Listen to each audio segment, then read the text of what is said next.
పిఠాపురం నియోజకవర్గ సమస్యలపై పూర్తి అవగాహనతో నామినేషన్ వేసినట్లు స్వతంత్ర అభ్యర్థి ఎడిది భాస్కరరావు తెలిపారు. నేను స్థానికుడిని కాబట్టి నాకు ఓటు వేసి అత్యధిక మెజారిటీతో గెలిపిస్తారని ఆశిస్తున్నానన్నారు. ఎందరో చదువుకున్న నాలా నిరుద్యోగులుగా ఎన్నో ఇబ్బందులు ఎదుర్కొంటున్నారని, ఎన్ని ప్రభుత్వాలు మారినా, ఎందరు వ్యక్తులు మారినా ఎటువంటి సౌకర్యాలు కలగడం లేదని ఆవేదన వ్యక్తం చేశారు. నేను శ్రమని నమ్ముకొని పనిచేస్తున్నానని, చెప్పులు కుట్టుకుంటున్నానని తెలిపారు. సమస్యలపై పూర్తి అవగాహన కలిగిన సామాన్యుడిని నేను. పంట కాలువలు అన్ని పుడుకుపోయి రైతులు అనేక ఇబ్బందులు ఎదుర్కొంటున్నారన్నారు. మత్స్యకారులు ఎంతో ఇబ్బందులు ఎదుర్కొంటున్నారన్నారు.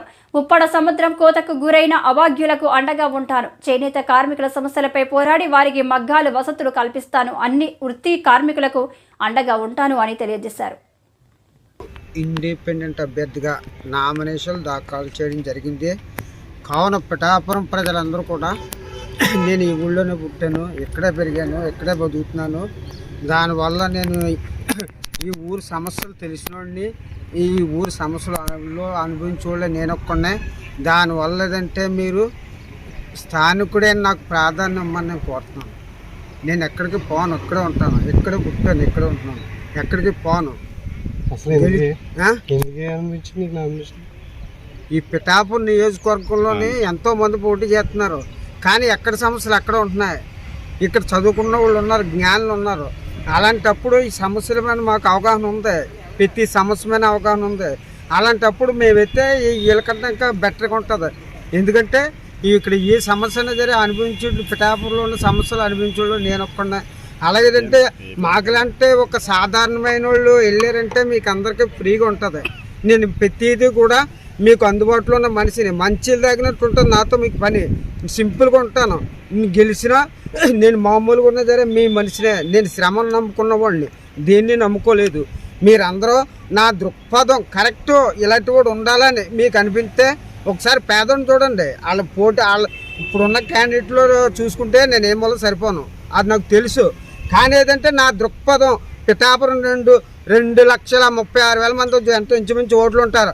నా దృక్పథం మీరు అందరూ ఒకసారి అర్థం చేసుకున్నారు అనుకో, మీరు ఏ నిర్ణయం తీసుకున్నా సరే నేను సంతోషిస్తాను. కావున ప్రజలందరూ కొంచెం ఈ ఎలక్షన్ ముగిసే వరకు కూడా మనోడు ఏం మాడుతున్నాడు, మాట తీరు ఎలాగుంది, పిఠాపురం సమస్యల మీద ఎంత వరకు అవగాహన ఉంది.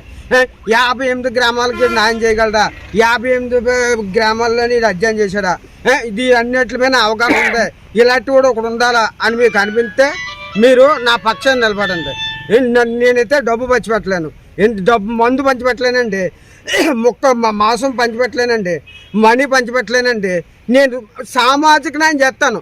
సామాజిక న్యాయం అంటే ఒక ఎమ్మెల్యే పరిధి బాధ్యత ఎంత ఉందో అది అధికారులతో, లేదంటే చట్టసభల ముందుకి, లేదంటే రాష్ట్ర ప్రభుత్వం ముందు నేను మీ సమస్య, ప్రతి సమస్య తీసుకెళ్తాను. సపోజ్ పిఠాపురం, ఇప్పుడు మనకి పిఠాపురం చూసుకుందామండి, మనకి ప్రధాన కాలం ఏలేరు కాలువ. ఏలేరు కాలంలో నీరు ఎద్దడు వచ్చినప్పుడు అక్కడ పురుషోత్తంపట్నం ఎత్తిపోతలని పెట్టారు. అది ఉందా? అది ఇక్కడ నీరు ఎద్దరుకున్నప్పుడు అది ఆగింది. టెక్నికల్ ప్రాబ్లం, ఆర్థిక ప్రాబ్లం ఆగింది. అలాంటిది పూర్తి చేసాంకో రైతులకి ఎంతో ప్రయోజనకరం.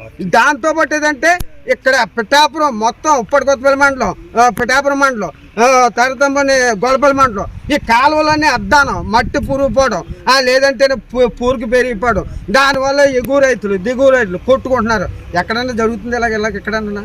అందువల్ల ఏంటంటే వ్యవసాయదారులు చెప్తున్నాను, నేను మీకు ఫస్ట్ ప్రాధాన్యత ఇస్తాను. 2, మనకు ముత్స్యకారు జనాభా ఉన్నారు. ఎక్కడుంది? మామూలుగా ఉప్పటి మొదలుకొని అక్కడ శ్రీరాంపూర్ వరకు ఉంది. వాళ్ళు సముద్రాన్నే బతుకుతున్నారు, వాళ్ళు పుట్టబడ్డ కాడి నుంచి. అది ఇప్పుడు వచ్చి వాగ్దానాలు చేసేస్తున్నారు. ఎన్నాళ్ళు ఏం చేశారు? ఇప్పుడు వచ్చి వాగ్దానాలు చేసేస్తున్నారు. నేను గెలిచానంటే అది ప్రభుత్వం దృష్టి తీసుకెళ్తాను, లేదంటే పార్లమెంట్ సభ్యులు మీ పార్లమెంట్ పెట్టండి సార్ అని చెప్తాను. నేను అది లెవెల్ చేస్తాను. దాంతోపాటు సముద్రం వాళ్ళకి ఇబ్బందులు ఏమున్నాయి ఆయన కనుక్కుంటాను. ఏ ప్రభుత్వం వస్తే ఆ ప్రభుత్వానికి ప్రజలకి అనుసంధానంగా ఉండి ఆ విధంగా సముద్రమైన ఆధారపడిన వాళ్ళు సముద్రం పరిష్కారం చేస్తాను. దాంతోపాటు ఏదంటే మనకు ఇప్పుడు చేనేత కార్మికులు చూసుకుందాం. చేనేత కార్మికులకు ఒక ప్రభుత్వంతో ఒక విధానం పెడుతుంది. ఈరోజు ఇప్పుడు జగన్మోహన్ రెడ్డి గారు సపోజ్ మీకు సొంత మగ్గాలు ఉన్నాయా, మీరు మాస్టర్ వీవర్ల దగ్గర పనిచేసేట్టు 2 సంవత్సరాలు జీతాలు తీసుకుంటున్న నిబంధనలు ఉన్నాయి. దానివల్ల చాలామంది చేనేత కార్మికులు ఇబ్బంది పడిపోతున్నారు. అన్ని అలా ఏదంటే వృత్తి కూడా వదిలేసుకుంటున్నారు. అది జరుగుతుంది. అదేంటంటే ప్రభుత్వానికి ప్రజల యొక్క ఆవేదన తెలియజేయడమే ఒక చట్ట శాసనసభ్యుడిగా నా పని. అలాగేదంటే ప్రతి కులవెత్తు ఉంది, మా గీత కార్మికులు ఉన్నారు, ఇంకా అనేక కులాలు ఉన్నారు, అందరూ ఉన్నారు. ప్రభుత్వ విధానం ఎలాగుంది, ఈ ప్రజలకి దానివల్ల ఏం కలుగుతుంది, వీళ్ళు ఏం కోరుకుంటున్నారు. నేను ఏంటంటే దానికి ఒక సమస్యను అనుభవించే వాళ్ళగా నేను దాన్ని స్టడీ చేసి ప్రభుత్వానికి నేను నివేదిస్తాను. మీకు ఈ రోజు కాకపోయినా రేపైనా సరే ప్రభుత్వాలు మంచి చట్టాలు తెస్తాయి. అలాగేదంటే పిఠాపురం ఉంది, పిఠాపురంలోనే ఎక్కడ మొత్తం అక్కడ వైఎస్ఆర్ బ్రిడ్జ్ చూసుకుంటే అక్కడ చూసుకుంటే అక్కడ వరకు కూడా ఫుట్పాత్ మీద కొన్ని వేల మంది బతుకుతున్నారు. అలాంటప్పుడు నేను అలా బతుకున్నాడు కాబట్టి కొన్ని కొట్లు కట్టించాలి. ప్రభుత్వానికి ఆదాయమే, వీళ్ళకి కూడా ఉపాధి చూడాలి, అప్పుడు కొట్లు కట్టించాలి. దాంతోపాటు ఏంటంటే ఒక ఎమ్మెల్యే ఉండడంకో ఆ ఎమ్మెల్యే పరిధిలో అనేకమైన అవకాశాలు ఉంటాయి. ఆ అవకాశాలు ఏం చేయాలి, నిస్వార్థంగా సమాజంలో అన్ని వర్గాలకి ఎస్సీ ఏంటి, బీసీ ఏంటి, ఓసీ ఏంటి, ముస్లింలు ఏంటి, వాళ్ళందరికీ కూడా అవకాశం కల్పించాలా, ఫ్రీగా కల్పించాలా. డబ్బులు ఇచ్చుకోకుండా వాళ్ళకి అవకాశాలు పంచిపెట్టాలి. ఇచ్చుకున్నారని నేను ఎవరు అంటలేదు. అలాంటప్పుడు ఏంటంటే సమాజం అంతా కూడా ఒక అధికారం అనే దాంట్లో భాగస్వామి కాగలుగుతుంది. ఒక్కలే అనుకోవడం కరెక్ట్ కాదు. మార్పు కోరాల, చూడాల, కొత్త రక్తం ఎక్కించాలా. ఎప్పుడు పాత రక్తం అనేది కరెక్ట్ కాదు. దాంతో పిఠాపురంలో ఇంకా ఏంటంటే యువత ఉంటే మనకి ఇంచుమించు 10,500 ఎస్విజెడ్లో భూమి ఉంది. అదేంటంటే ఇప్పుడు వచ్చి వాగ్దానాలు చేస్తున్నారు. మరి ఎన్నాళ్ళు ఏం చేశారు? ఈ ప్రభుత్వం వచ్చి ఇప్పుడు వాగ్దానం చేస్తుంది. మరి ఎన్నాళ్ళు ఏం చేశారు? ఒకటే అది ఎస్విజెడ్ ఉందంటే అక్కడ నేను ప్రజలకి ఇబ్బంది లేని, హానికరం లేని పరిశ్రమలు వచ్చేలాగా రాష్ట్ర ప్రభుత్వంతో నేను సంప్రదింపులు చేస్తాను. ఎందుకంటే ఒక క్యాండిడేట్ అండి, నేను అన్నీ ఓపెన్ అయిపోయి ఒకేసారి చెప్పడం వల్ల పెద్ద ప్రయోజనం ఉండదు. నేను వ్యూహాత్మకంగానే చేస్తాను.